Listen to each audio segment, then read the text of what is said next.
Past 36 hours, at least 4 children have been shot in our area, 2 of them deadly. Just heart-wrenching. Can't even describe it any other way. The latest, a 9-year-old girl who may have been a victim of a domestic dispute. Fox 26's Nate Griffin is live in the Houston Heights with more. Nate, what have you learned on this one? Well, Melissa and Jose, good morning to you. Very sad story here. First of all, we just found out that the suspect, 22-year-old Jeremiah Jones, is going to be charged with capital murder. This is what we just found out. Authorities are actually seeking an arrest warrant for his capture as we speak. That is what we know. Let me unpack this story for you. Once again, very, very tragic. Happened around 10:30 last night here on Oxford Street off I-10, which is near the Heights. A mother and her 3 children, approximate ages 1, 3, and 9, were watching television in their apartment when a former boyfriend, who was not happy about the previous breakup with the mom, shows up and makes entry into that apartment. They didn't have any children together, nor had they been married. Now, according to authorities, the mother, who lives with a cousin, was warned by that cousin. The suspect was at the apartment complex, but it was just a little too late. The unthinkable took place once Jones made entry. The family got separated. The suspect here executed a 9-year-old little girl in the apartment with a handgun. He then went after the mother, and she was shot also. However, she did survive the injuries, and she's at the hospital now, and I have interviewed her. But we do have a person of interest we're looking for. Of course, he's no longer here. We're looking for a man by the name of Jeremiah Jones. And once again, Jeremiah Jones is going to be charged with capital murder. Officer Cass did give us a description and the type of car that he's driving. The suspect's a black male out on Bronx. Like a swarm, a band of robbers stormed into this Island, New Jersey jewelry store. The employees were immediately overwhelmed by the rush of thieves wearing all black clothing. I hear it 8 people, they covered their faces, 2 cars, Mercedes, and there is no number on it. They No license plates, no nothing. No license, no nothing. They say they came from New York. With armed robbers on the loose, many here still don't want to show their faces. In the surveillance video from 7:45 Friday evening, we can count 8 robbers running into this store called Verani Gold and Diamonds. That's a lot of manpower for one heist. And police think there could be even more suspects we can't see, the getaway drivers. The local store owners here told me these thieves clearly knew what they were doing. They knew the store had a buzzer and how to get in. There are a number of different jewelry stores all along this same stretch of road, more than a dozen. So why did the robbers select this particular store? The shop owners across the street have a theory. You see this yellow curb right here? This prevents most people from stopping here in front of the jewelry store. So a getaway driver can pull up here at almost any time. And then from this location, it's just 2 blocks down this street, a left-hand turn, and you're back on the freeway out of here. Store owners say that shows planning and experience. Jewelry store workers tell us this crime definitely has them on edge and rethinking their security measures. Thank God they did it. A wild robbery caught on camera in Brooklyn. You see the suspects ride their moped on the sidewalk, coming up behind the victim and then pulling the purse off her shoulder as they pass. The victim falls, sustaining injuries to her face and right hand. This happened Sunday in Sunset Park near 57th Street and 8th Avenue. The purse contained a cell phone and about $700 in cash. Police are still searching for the suspects.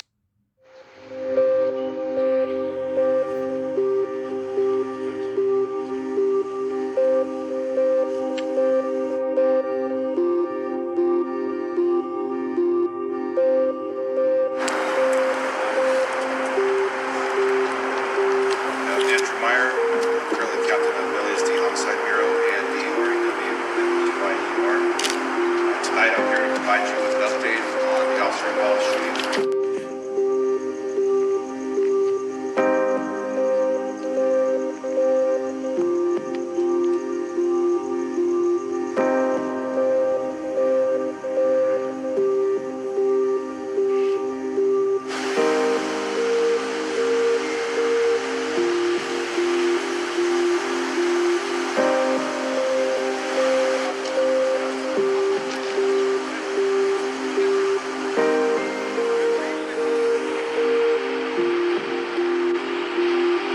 devastating news, and certainly not the outcome that anyone in this community wanted.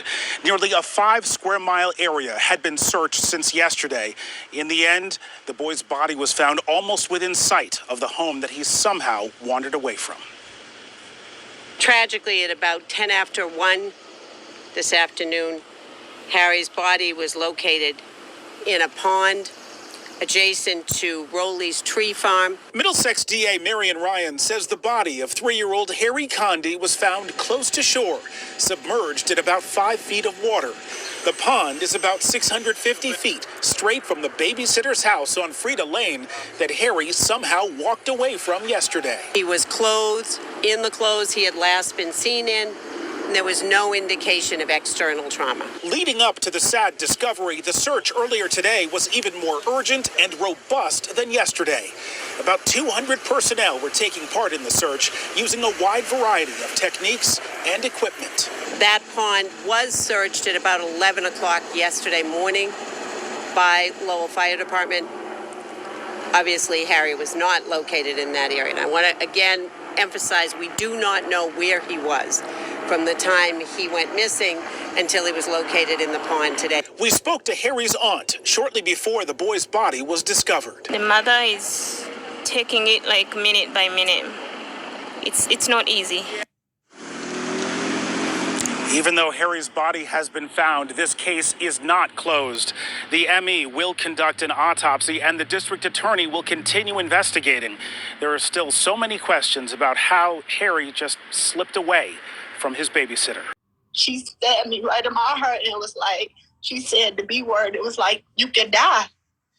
And I was still in shock. Sitting in a hospital bed with a 12-inch scar down the middle of her chest, Ashley Williams in here because she says her mom stabbed her. Only thing I recall is her coming at me like with the knife. Like, I didn't even see my mom. I seen a demon, like a real demon. Like, she had veins in her head. Her eyeballs was popping out. It happened on Ashley's 34th birthday earlier this month at her mom's home off Myers Road on Detroit's west side. They were celebrating at first. Then at the end of the night, Ashley says her mom just snapped, coming at her with a kitchen knife. I love my mom, and the whole thing is I really, like I've been saying, like, I don't want her to go to prison for a long time, but I want her to know that she can't keep getting away with stuff. Hard to believe she can say that just 2 weeks after being stabbed in the heart. Ashley says her mom battles with alcoholism, but Ashley, the oldest sibling, still looks after her. Even the day this happened, Ashley picked her mom up after she'd wrecked another car. I don't know when I'm going to be able to go back to work. Like, they don't know when I'm going to be in the clear. They said I probably will never breathe the same again. 2 open heart surgeries and more complications means hospital bills are piling up. And Ashley, of course, cannot return to work as a housekeeper at a local hotel, sharing her story and a GoFundMe page for some help. I would greatly appreciate it. Like, I really don't. Beaten to death and her body was dumped in a field. Natalia Morse's life was cut short earlier this month at the age of 24, and today her family pleaded for clues in the case. Victor Williams has the story as they search for justice. Yes, it's hard to believe that someone would just beat a woman to death and then throw her body into a field just like this one. Family members still can't believe to this day that it happened. She was viciously beaten, left in a field. Someone out there did this to her. She didn't deserve this. 24-year-old Natalia Morris's body was found on June the 4th in a vacant lot near Lenox and Canfield. Since then, her death has remained a mystery. She was so outgoing. You know, she was an average young 24-year-old. Her family has been and will continue their search for justice during this rough and unfortunate time. But the journey hasn't been easy. Natalia's younger siblings had to graduate high school right after finding out the unfortunate news of her death. They looked up to her. What's going on now? They so messed up. Imagine going to your graduation knowing just less than a few hours ago, you just got the news your older sister is dead. How could you walk across that stage? The question remains, however, who would want to do such a thing to a girl, something that loved ones are asking themselves every day. We can't bring Natalia back, but y'all can help us get justice for her. This was brazen. This happened in broad daylight. A brazen attack on a woman in broad daylight back in March that Starr remembers well. She lives across the street from where it happened, and tonight she's relieved after authorities announced they made an arrest. Definitely glad. It's too much going on in the world to be having loose cannons out like that, assaulting women. I mean, women, we have to protect ourselves. Investigators say 19-year-old Malik Tristan targeted the woman who was jogging on this trail next to a retention pond, tackling her to the ground and sexually assaulting her before running away. The suspect was employed in a nearby location, and the clothing fit the description of that place of employment, and people were able to identify him from this sketch. The woman in her 40s called police and was able to give a good description of her attacker, which authorities say helped them identify a suspect within 2 weeks. Deputies in Fort Bend County say Tristan turned himself in on May 31st on other outstanding warrants, shortly after the sketch of a possible suspect was created by Houston police and released to the public. He thought he disguised himself by shaving off his dress. The description and the photo array of him, it was so close to match, the victim recognized him. They say Tristan admitted to knowing details. Well, new at noon, police are investigating a tragedy at the Avenue M subway station in Brooklyn. Police say a man has died after his clothing got stuck in a subway door while he was getting off a train. He was dragged by the Q train, and an incoming train then hit him. This happened last night just before midnight. We're working to get more details on this developing story. A man is facing murder charges for allegedly shooting and killing a woman when she tried to run away from him. DeKalb County police say Taco Nash forcefully removed the 21-year-old woman and her child from a daycare on Snapfinger Park Circle yesterday afternoon. Police say as the woman was trying to get away, he shot her. Police have not said how the two knew each other. The child was taken to the hospital for minor injuries. Police are searching for a group of thieves who stole dozens of ATMs from businesses in Queens and Brooklyn over the last few months. CBS 2's Natalie Duddridge spoke to staff who say they got away with tens of thousands of dollars. Surveillance video shows a man dressed in black pull an ATM machine off the wall and drag it through a deli on Fulton Street in East New York. The suspect pushes it over to a broken window where an accomplice is waiting. The pair appear to try to figure out how to get the machine out of the store.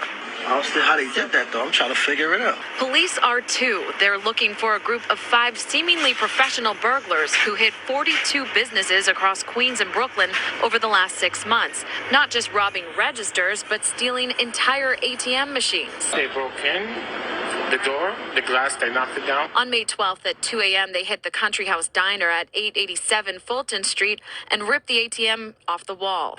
Trying to grab the machine, they couldn't make it out with it because it was too heavy. That same night, 2 hours later, security video shows 2 men smash the door at Wholesome Farms Market across the street at 840 Fulton Street. They break the door, and then they try to get some money inside, and then they couldn't.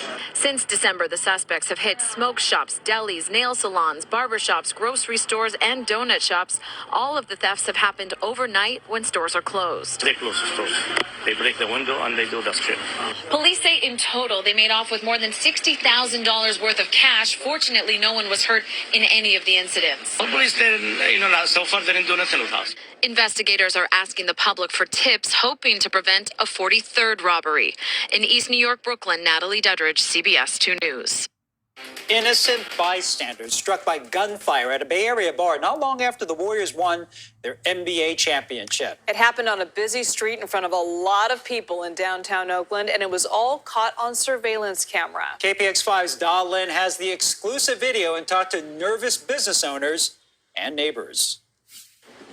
Surveillance footage shows the shooting was a targeted hit. The murder victim was standing right next to the van, but stray bullets hit multiple bystanders. It was a busy night on 14th Street. A lot of people out and about in downtown Oakland. Some were perhaps celebrating the Warriors winning a championship. Just before 10:30 Thursday night, surveillance video showed the victim in the yellow jacket walking near 14th and Harrison. As he was talking to a couple of women, an SUV pulled up on the street. 4 gunmen got out and opened fire on him. It appeared a gun was jammed briefly. The driver of the SUV came around and fired a few more shots at the victim as he was on the ground. Here's a different camera angle. Oakland police say the targeted victim died at the scene. So far, no motive. They would only say the victim was a 25-year-old San Francisco man. Police say the shooting injured a woman who was talking to the victim. A bullet grazed a security guard standing in front of the nearby Halftime Sports Bar. Stray bullets also hit 2 customers inside a different bar. This had nothing at all to do with any Warriors game. It had nothing to do with my bar or 310. It had everything to do with the climate of the Bay Area, with gun violence. It's unclear where the victim was going or what brought him to 14th Street. The owner of Halftime Sports Bar, James Daly, says he worries for the safety of his customers and staff. I have 3 daughters that work in my place, and it scares. Police making an arrest after a woman was ambushed in an attack in Hollywood. The suspect is just 14 years old. The SWAT team stormed the teen's home today, just blocks away from where that attack happened. Let's get right to Local 10's Andrew Perez live in Hollywood with our top story at 6. Andrew. And police are saying this kid is a really big guy. We're talking more than 6 feet tall, more than 200 pounds. This attack, it was so brutal, so gruesome, and police are considering charging him as an adult. In walks Terry Berger Smith, set to face a judge for rape. The details are just brutal, and Smith is 14 years old. When you hear about a sexual battery, it's already disturbing. And then when you add in the fact that the suspect is 14 years old, it just makes it that much more disturbing. Hollywood police arresting the teen, who may now be charged as an adult. His father appearing virtually in court, asking the judge for help. My son is 14 years old, and, the local news is just, showing his picture and just, is there anything that can be done about that? But Hollywood police released those pictures, asking the public for help to identify a rapist. Detectives say the teen sexually battered a woman as she was walking to work.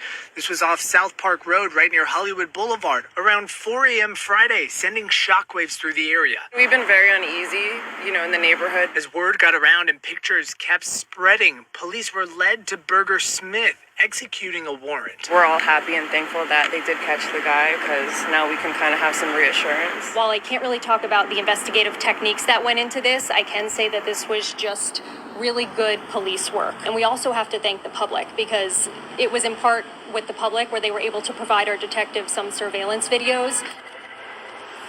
And I'm Joe Torres. We'll have that story in a moment, but first we have some breaking news that's happening in the Bronx. An innocent bystander at an annual basketball tournament at a playground became the latest victim of gun violence here in the city.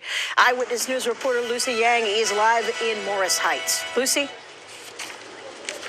Well, Sandra,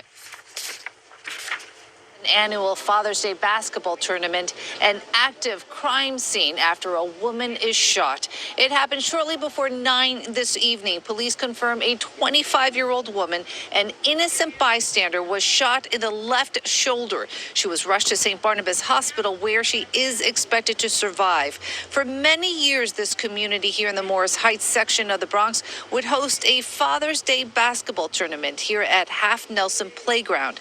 This year, Father's Day coincided with Juneteenth, and you can see balloons celebrating that holiday as well. Tonight, teams of police are busy searching the playground for evidence. The NYPD is looking for a gunman who shot 3 people outside a catering hall in Queens, killing one of them. Surveillance video shows the suspect opening fire in the parking lot.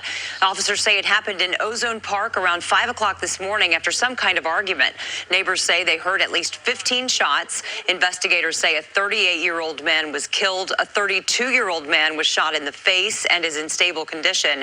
Another 32-year-old man was shot in the leg and is expected to survive. This man spent Father's Day protecting his child from a gunman. It happened at a gas station in Detroit. Police released video of the incident showing the suspect opened the door to the gas station's convenience store, pulled out a gun and a clip from his pants, inserted the clip, and then pointed it at a man inside who was holding a baby. That protective dad immediately reacted, swatting the gun away and then running further into the store as the gunman retreated outside. The suspect can be seen outside the store, backing away before turning around and leaving. Police released the video on social media, asking anyone who can identify the suspect to report the information immediately. They say a person of interest is now in custody in this case.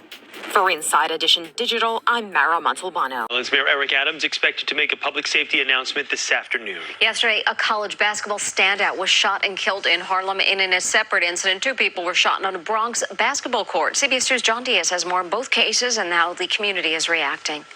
I can hear boom, boom, like 7 shots. Ramona Lewis was glad she was safe inside her home when gunshots rang out on the basketball court at the Jackson houses in the Melrose section of the Bronx around 9:30 Monday night, but feels for her community and those injured.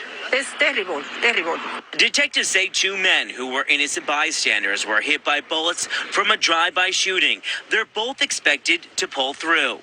It's the same basketball court that youth organizations are planning games for kids to avoid such violence. But parents say it seems nothing will help. Good to know everywhere you go is trouble. Every place you go is going to be shooting. There is no real safe space for the kids because they'll do anything, like anywhere. The latest NYPD data shows that shootings citywide are down almost 11% so far this year compared to last, but up 47% compared to 2 years ago. And with today being the official start of summer, many fearing the worst. As temperatures rise, traditionally speaking, so does gun violence. It's going to be worse. Really. It's all I forget. It's too much. The shooting comes less than 24 hours after rising college basketball star 21-year-old Darius Lee died from gun violence in Harlem. 8 others were also shot, but not fatally. Investigators believe it happened after a dispute broke out during a barbecue, and a group was also filming a music video. This is something different. Nobody expect that. The guy don't curse. He don't hang out. He don't drink. He don't do anything. He just played PS5 and played basketball. Lee's family says he was home from college for the summer and was supposed to graduate in December. His sister heard the gunfire. She heard the shots. She called him. He didn't answer. She called him again. He didn't answer. His best friend called his mom and said, "I'm sorry." She said, "Sorry for what?" He's like, "I'm sorry." She said, "Darius was shot." And police have yet to make an arrest in either case. From the Melrose section of the Bronx, John Diaz, CBS 2 News. Attacked and robbed at a Bronx subway station. Investigators say around 12:30 this afternoon, a 19-year-old woman was slashed on her chin and her arm at the Parkchester subway station. Police say the suspect stole her phone and necklace.